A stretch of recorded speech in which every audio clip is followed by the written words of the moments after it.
नहीं पहले देख रहे वकील साहब वहाँ क्या बोले, वो आवास विकास वाला था ना, आवास विकास वाला होने के बाद हाँ उस पर भी स्टे कर दिया। तो बोले वो सरकारी वकील बोला कि ऐसा एक्सरसाइज करेंगे लेकिन वो कुछ नहीं करेंगे। तो सबसे पहले आपकी सिंगल हाँ सही है सही है वो ला जरा बैग ला, और कोई वो यार चल दिए वहाँ मोबाइल सही हो चलो। अरे प्रधान जी अभी उधर क्या हो रहा है यार, उधर सुनना है कुछ हिसाब किताब ले रहे हैं। अरे 16 लाख पानी में चले गए आज तो। लेकिन ये गलत है। देखो वहाँ भी तुम लोग हमसे पैसा खर्च करो, तो यहाँ जब एंट्री में ऑर्डर करवा लो तब भी पैसा खर्च करवाओ। नहीं अब कैसे मालूम क्या, अब वो बोला हमसे सबसे पहले बोला, वो बोला क्या खा जाते पसीना सुना नहीं बोलते या तो क्या नाम है भाई, बहुत गर्मी है क्या आज गर्मी बहुत। क्या नाम है सुमित जरा ये बैग ला इधर भाई, उसने पास नहीं वो याद इसका वो आपका हमने गरिया दिया रंजीत यादव बोला कहा तुम्हारी स्टिक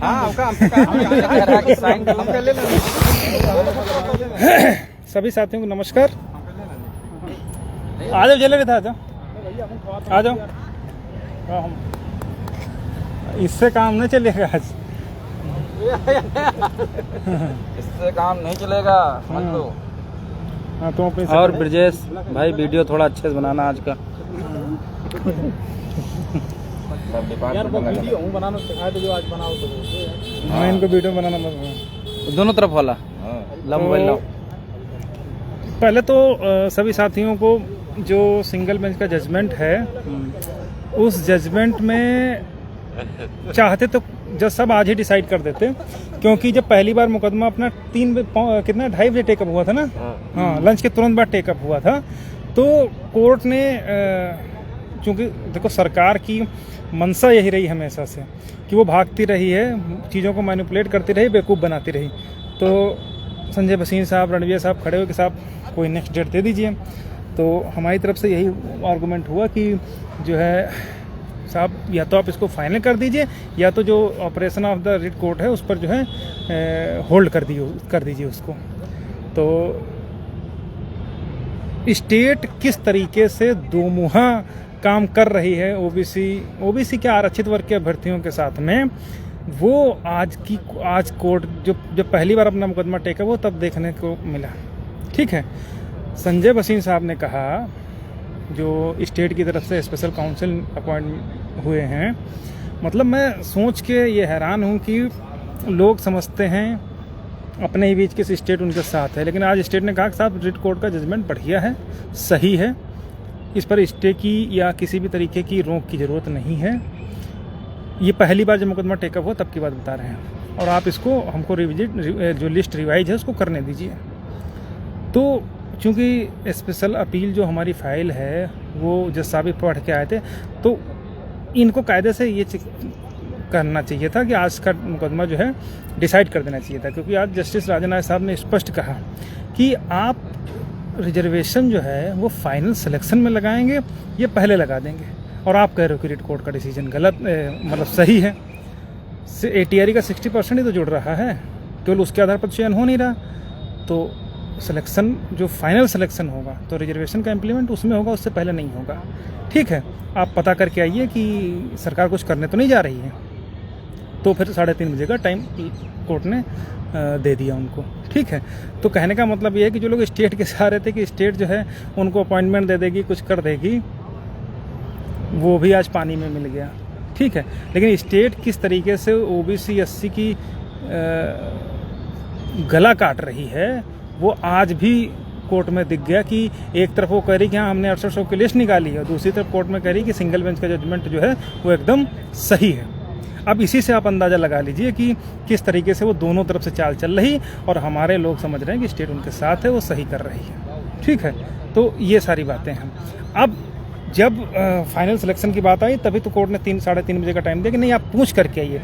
आप ये सोचिए, क्या इस भर्ती के इतिहास में सिंगल बेंच में भी हो चाहे इसमें हो, क्या कभी कोर्ट इतना अगर थोड़ा सा भी हम लोगों का लूप पॉइंट होता तो क्या कोर्ट इतना तन्मयता से अपना काम करती कि नहीं पहले 3 बजे टेकअप हो रहा, फिर कह रहा कि नहीं इंस्ट्रक्शन तुमको नहीं मिले, फिर कहा कि फ़ोन पर वो इंस्ट्रक्शन लाओ। ये बहुत बड़ी बात होती है। अदरवाइज़ यहाँ तो इंस्ट्रक्शन लाने की जब बात होती है तो आप लोगों को पता है कि हाँ कहेंगे ठीक है हमको सप्लीमेंट्री एफिडेविट के लिए 2 महीने का टाइम दे दीजिए, 15 दिन का टाइम दे दीजिए या 1 हफ्ते का टाइम दे दीजिए, और कोर्ट देती आ रही है। लेकिन ये पहली बार अपने मुकदमे में हुआ है कि कोर्ट ने कहा कि अगर आप सप्लीमेंट्री एफिडेविट नहीं फाइल कर रहे तो कोई बात नहीं, आप ओरल इंस्ट्रक्शन फ़ोन पर ला करके बताइए कि आप क्या करने जा रहे हो।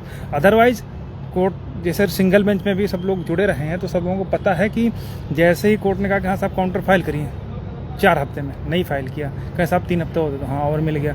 लेकिन यहाँ पहली बार कोर्ट ने कहा कि नहीं, अगर आप फाइल नहीं कर रहे हैं तो आप फ़ोन पर बताइए। तो इसका सीधा सीधा मतलब यही है कि अगर हम लोगों के अपील में या अगर हम लोग 100% सही नहीं होते तो क्या ऐसा संभव था कि कोर्ट फ़ोन पर इंस्ट्रक्शन लेकर के और उसको अपने जजमेंट में क्यों हिला रहे हो, हाँ तो उसको उन इंस्ट्रक्शन को, ओरल इंस्ट्रक्शन को फ़ोन पर जो संजय भसीन साहब और रणजीत साहब ने लिया है उसको कोर्ट ने अपने इंटरिम ऑर्डर जो आज पास हुआ है उसमें उन्होंने उनका स्टेटमेंट कोट करा दिया है। मतलब जिसमें चीफ सेक्रेटरी की तरफ से संजय भसीन साहब का कोट करवाया है और स्पेशल चीफ सेक्रेटरी की तरफ से रणविजय साहब का करवाया है, और कहा है, स्पष्ट कह दिया है कि जो सिट कोर्ट का ऑर्डर है उसमें फाइनल सिलेक्शन आप कुछ भी नहीं कर सकते हो। हाँ, घर में बैठ के आपको जो कुछ करना है, जो कुछ एक्सरसाइज करनी है, जैसा कर रहे थे आप, जो भी त्रुटियां रिजर्वेशन को लेकर के हैं, जैसे 27-21 में कितना 19,000 सीटों का नुकसान हुआ था, या गुणांक 67 पॉइंट जो ओबीसी कट ऑफ कितनी थी, नमस्कार भैया नमस्कार,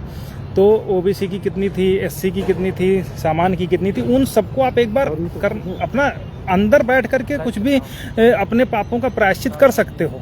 लेकिन उसके परसुआंस में कोई भी फाइनल सिलेक्शन या फाइनल लिस्ट या कोई भी सर्कुलर या कोई भी गवर्नमेंट ऑर्डर नहीं जारी कर सकते हैं। ठीक है, तो जो भी सिंगल बेंच का जजमेंट था, कोर्ट उसको पूरी तरीके से समझ गई कि वो जजमेंट में कहाँ कहाँ क्या क्या कमियां थी, और इसीलिए उन्होंने रिजर्वेशन कहाँ पर इम्प्लीमेंट होना चाहिए उसके आधार पर ही आज इंटरिम ऑर्डर पास कर दिया है। ठीक है, बहुत सारे लोगों को हो सकता है स्टे वर्ड उसमें ढूंढने से ना मिले, जैसे 323 भारतीय पटेल बनाम उत्तर प्रदेश सरकार में भी स्टे शब्द ढूंढने नहीं मिला था, लेकिन उसका बाद में क्या हुआ सब लोगों को पता है। ठीक उसी तरीके से स्टे वर्ड आपको इसमें भी नहीं मिलेगा, लेकिन स्टे वर्ड के अलावा सब कुछ कोर्ट ने लिखवा दिया कि स्टेट कुछ नहीं कर सकती।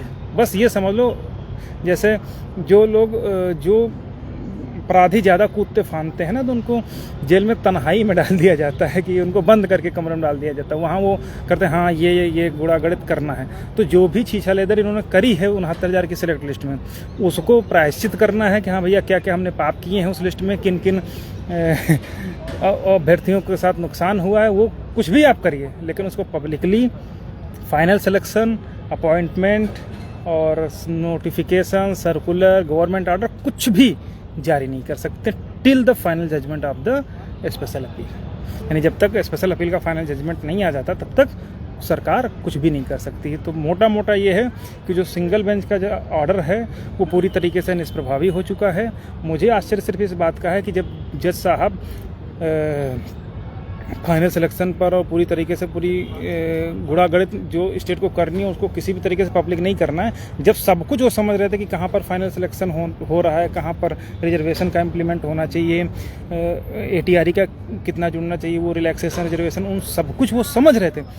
तो मुझे ऐसा उम्मीद थी कि शायद जब आप सब कुछ समझ रहे हो तो पूरा जजमेंट आज ही लिखवा देना चाहिए था, लेकिन नहीं लिखवाया। शायद वो भी काउंसिल रहे हैं तो दूसरे काउंसिल का सोचते होंगे कुछ दिन और चलेगा तो कुछ और पैसा सीनियर्स का मिलेगा, इस वजह से भी हो सकता ना कि यह हो।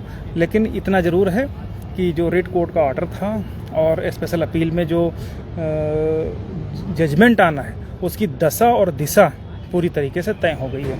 देखिए, स्टे का मतलब ही होता है कि 90% आप केस जीत गए। ठीक है, उसका अंदाज़ा इस तरीके से आप लगा दो कि कोई भी कोर्ट किसी भी सिंगल बेंच के जजमेंट के ऑपरेटिव पोर्शन पर तब रोक लगाता है जब उसको पूरी तरीके से पता होता है कि नहीं ये जजमेंट यहाँ पर त्रुटिपूर्ण है या गलत है, उसके बाद ही वो रोकता है। अदरवाइज वो अगर थोड़ा सा भी एक भी पॉइंट उसको लगेगा कि यहाँ पर ऐसा नहीं ऐसा होना चाहिए। या जरा पैसा निकाल लो, उनको दें, निकाल लो, हमें ट्रांसफ़र कर देंगे। तो अदरवाइज जो जजमेंट है, उस जजमेंट में कहीं से भी कोई भी जज रोक नहीं लगाता है, क्योंकि एक तरीके से ये जैसे सारे जजेस हैं, तो कोई भी जज ये नहीं चाहता कि उसका दिया हो जजमेंट ऊपरी अदालत में होल्ड हो या क्वेश हो या मॉडिफाई हो।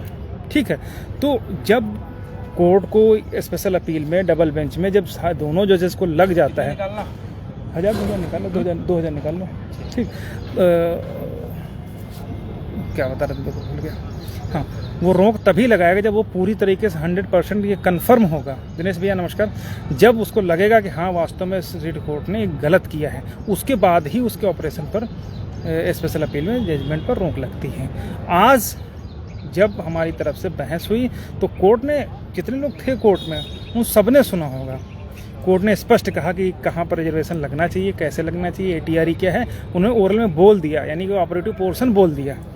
ठीक है, बस उसको फाइनली लिखवा देना चाहिए था, बस इतना नहीं हुआ। बाकी इतना तय हो गया है कि हम लोग हर हालत में स्पेशल अपील हमारी अलाउ होने जा रही है, पहली चीज़। और उसका 90% काम आज जो सरकार को रिवाइज करके सिटी कोर्ट या रोकने की प्रक्रिया थी, या रिवाइज करने की जो ऑर्डर हुआ था, उसको पूरी तरीके से कोर्ट ने रोक लगा दिया है। ठीक है, तो ये सारी बातें हैं। मुझे दिक्कत थोड़ी सी आज ये ज़रूर लगी कि हर बार एक ही सीनियर खड़ा होता है, सुदीप सेठ साहब। ठीक है, उसके अलावा मतलब इतने लोग हैं, लेकिन किसी ने भी उनके साथ तालमेल मिलाने की कोशिश नहीं करी। हाँ, बाद में पर्ची ज़रूर मांगी गई हैं, तो पर्ची में हो सकता है जितने सीनियर रहे हों सबका नाम छप के आ जाएगा। लेकिन बहस जो हुई, जितने लोग थे, सब लोगों ने देखा कि किसके आर्गूमेंट पर हुई, किसने कितनी मेहनत की। 3 बार आप लोगों को ये आश्चर्य होगा कि कोई भी सीनियर कभी केस को मेंशन नहीं कराता, लेकिन हम लोग को के हाथ पांव जोड़ने पर पहली बार ऐसा हुआ कि सुदीप सेठ साहब पहले 11 बजे तक मेंशन होता है, तो वहाँ खुद खड़े होकर के मेंशन कराया। जब लंच कोर्ट उठने लगी तब फिर उन्होंने मेंशन कहा, लाट से इसको डिसाइड कर दीजिए, अदरवाइज जून में कुछ कर डालेंगे। ठीक है, इसके बाद जब कोर्ट 2:15 बजे फिर बैठी, फिर कहा कि साहब इसको कर दीजिए, तब जा कर के मतलब 3 बार एक सीनियर हमारे हितों को पूरी तरीके से समझ रहे थे, इसलिए वो खुद खड़े होकर के मेंशन कराए और फाइनली ऑर्डर करवाए। ठीक है, तो निश्चित रूप से हम तो उनके कर्जदार रहेंगे। बाकी यहाँ तो 15-15 लाख रुपए लोग ले करके सीनियर्स जो लोग हैं, सब लोग देखे हैं कि किसने क्या करवाया, और वो मेंशन तो बड़ी दूर की बात है, मुकदमा टेकअप करवाना तो बड़ी दूर की बात है। ठीक है, खड़े तक नहीं हुए। लेकिन सुदीप सर वास्तव में हम उनके जो है ऋणी रहेंगे कि वो मतलब पहली बार ऐसा हुआ कि कोई भी सीनियर जो है 3 बार, जब कोर्ट सुबह बैठ रही तब खड़े होकर के मेंशन करा रहे हैं, जब वो लंच के टाइम कोर्ट उठ रही तब मेंशन करा रहे हैं, और जब बैठ रही तब मेंशन करा के साहब सुन लीजिए।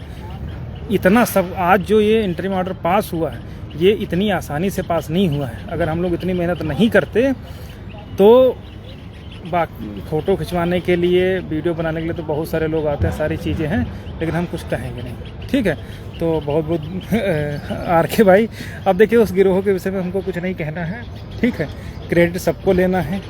ठीक है, हमको तो सबसे अच्छी चीज़ ये लग रही है कि अभी जो अपने ही साथी हैं वो उसमें स्टेवर्ड ढूंढेंगे कि कहाँ है, लेकिन जो रिट कोर्ट का जजमेंट है उस पर जो सरकार को डिसीजन लेना, उसको पूरी तरीके से बांध करके उन्होंने ठंडे बस्ते में डाल दिया। ये सबसे बड़ी हम लोगों की जीत है, क्योंकि अगर जजमेंट का कंप्लायंस रुक गया है तो आप सोच के देखिए कि निश्चित रूप से आप जो है कितनी मजबूत स्थिति में बैठ गए। और अब आपको हम बताएं मज़ेदार बात कि केवल ATRE ही अपना मुद्दा था, और बाकी जितनी भी चीज़ें हैं वो रिट कोर्ट ने लिख रखी है। आपको ये नहीं कह सकता कि जनरल की कट ऑफ इतनी है, OBC की इतनी है, SC की इतनी है। ATRE जैसे ही डिफेंड होगा, जैसे ही ATRE को फाइनल सिलेक्शन ना मान करके केवल एक एलिजिबिलिटी टेस्ट क्वालिफाइंग एग्ज़ाम माना जाएगा, वैसे ही जो 67.11 है वो कट ऑफ अनारक्षित मान करके सारी जो 20,000 सीटें हैं उन सीटों को जो है स्टेट को देना पड़ेगा। ठीक है। अब उसमें और कोई मॉडिफिकेशन नहीं। और हाँ, स्टेट कोर्ट ने आज ये भी कहा कि हम केवल इस पॉइंट को सुनेंगे, क्योंकि कुछ अभ्यर्थियों, सामान्य वर्ग के अभ्यर्थियों की तरफ से भी टीटी को लेकर के अपील फाइल हुई थी। तो मोटा मोटा ये है कि जब हम ATRE को डिफेंड कर ला जाएंगे तो टीटी तो एक पहले का मुद्दा है, उस पर तो हम लोगों को बहस करने की ज़रूरत नहीं पड़ेगी। लेकिन कोर्ट ने जो कमेंट किया है, जो टिप्पणी करी है, उससे हम पूरी तरीके से ये कह सकते हैं कि हमारी स्पेशल अपील लागू होने जा रही है। और उसका प्रत्यक्ष प्रमाण ये है कि जो सिंगल बेंच का जजमेंट है वो होल्ड कर दिया गया है। ठीक है, जेलर भाई हैं, इनका जो है साथियों नमस्कार, कैसे हैं आप सभी लोग। आज सुनवाई तो ज़्यादा नहीं हुई, लेकिन जितनी हुई मस्त हुई। ठीक है, बढ़िया सुनवाई हुई। और सरकार की तरफ गाड़ी से, मोटरसाइकिल से, बुलेट नहीं लाए थे, बस से हैं। बाकी भास्कर भाई सारी बातें बता ही चुके हैं आप सभी साथियों को। ठीक है, बाकी ज़्यादा लंबा लाइव बार नहीं चलाया जाएगा, क्योंकि कुछ ज़रूरी काम भी है इस समय। ये कौन है, सीधे से दावत है, बारात जानी है भास्कर भाई को तो भी और हमको भी। सभी साथियों को बहुत बहुत धन्यवाद कि जिन लोगों ने हम पर भरोसा जताया, जिन लोगों ने अभी तक का सहयोग किया, उन सबके सहयोग के बिना ये संभव नहीं था। सिंगल बेंच का जजमेंट सब कुछ सही था, केवल ATRE वाला थोड़ा सा पॉइंट गड़बड़ था। वो आज कोर्ट ने जो टिप्पणी करी, उसके बाद हमको ये पूरी तरीके से हम आश्वस्त हैं कि जो हम लोग उद्देश्य लेकर के चले थे वो निश्चित रूप से सफल होगा। और बाकी लखनऊ हाई कोर्ट में मैंने बहुत सारे सीनियर्स को देखा है, बहुत सारे सीनियर्स के साथ में ब्रीफ भी किया है, लेकिन जो सर ने आज काम किया कि 3-3 बार मेंशन करवा करके कि हाँ ज़बरदस्ती सुनना है, वो बात जो है निश्चित रूप से हमको बड़ी, चाहे अच्छी लगी हो चाहे कुछ भी कह लो, कि एक सीनियर होते हुए भी उन्होंने हमारे दर्द को समझा और 3-3 बार मेंशन करा करके आखिर में उठते 4 बजे ऑर्डर करवा ही लिया कि हाँ सरकार को कुछ नहीं करने दिया जाएगा। वो घर में बैठ के दरवाज़ा बंद करके जितना बर्तन खड़काना है खड़काए, लेकिन वो बाहर कुछ नहीं, पब्लिक में कुछ नहीं कर सकती, ना फाइनल डिसीजन ले सकती है, ना सर्कुलर जारी कर सकती, ना किसी प्रकार का गवर्नमेंट ऑर्डर जारी कर सकती, कुछ नहीं कर सकती। तो ऐसे तो सरकार को वैसे भी एक क्लिक से ही दूर हैं सारी चीज़ें। भाई अगर स्टेट के पास एक्सेल डाटा है, क्लिक मारो खट से डिसेंडिंग ऑर्डर में सारी चीज़ें क्लियर हो जाएंगी, तो वो तो उनके पास किया हुआ रखा है, लेकिन वो कोई भी चीज़ वो पब्लिक नहीं कर पाएंगे, ये बिल्कुल क्लियर हो गया। ठीक है, तो सभी साथियों को बहुत बहुत धन्यवाद और मिलते हैं 17 जुलाई को। हाँ और बाकी देखिए ऑर्डर लगभग क्लियर हो गया है। सर का फ़ोन आ रहा, अभी बात कर लेंगे, लाइव चल रहा है ना, बात कर लेंगे। ठीक है, तो सभी साथियों को बहुत बहुत धन्यवाद कि जो आप लोगों ने भरोसा जताया हमें। ये जो आपने कहा था कि भाई भरोसा जताया था, उस पर हमें ज़रूर इतना हो गया कि उस भरोसे पर हम लोग खरे उतरे हैं। ठीक है, अब केवल और केवल ATRE पर अगली डेट पर बहस हो जाएगी, खेल ख़त्म हो जाएगा। और स्टे लगना जीत का ही एक भाग होता है, ये समझ लीजिए। ठीक है, उदित भैया नमस्कार, मलकीत भाई नमस्कार, नौरंग भाई नमस्कार, सभी साथियों को नमस्कार। नर्मदेश्वर राजभर भाई बहुत ही जो है डेडिकेटेड हैं अपने आरक्षित वर्ग के भर्तियों के लिए। और जो भी साथी जुड़े हैं, चेतराम प्रजापति भाई हैं, ज्ञान प्रकाश भाई हैं, उदय उदितकर भाई हैं, ब्रजेश प्रजापति हैं, जो बात कर लेना वो तो हो गए, बता देता भाई ना। तो अंकित गुप्ता भाई, तो हरिओम सिंह हरिओम कमेंट कर रहे हैं, देख लो हरिओम भाई गाली। अच्छा, और कुछ लोग कह रहे हैं कि बेंच बदल जाएगी, ऐसा बदल जाएगी। देखिए अभी जो बेंच आई है वो नॉट बिफोर करके आई है, not before Om Prakash Shukla, justice Om Prakash Shukla के होकर के आई, यानी कि कायदे से तो ये मुकदमा उपाध्याय साहब और OP शुक्ला साहब की कोर्ट में जाना चाहिए था, ठीक ना। लेकिन चूंकि रेड कोर्ट में OP शुक्ला साहब ऑर्डर किए थे, इसलिए सर्विस में डबल बेंच में वही बैठ रहे हैं, तो उनके पास ना जा करके राजन राय साहब के पास गया।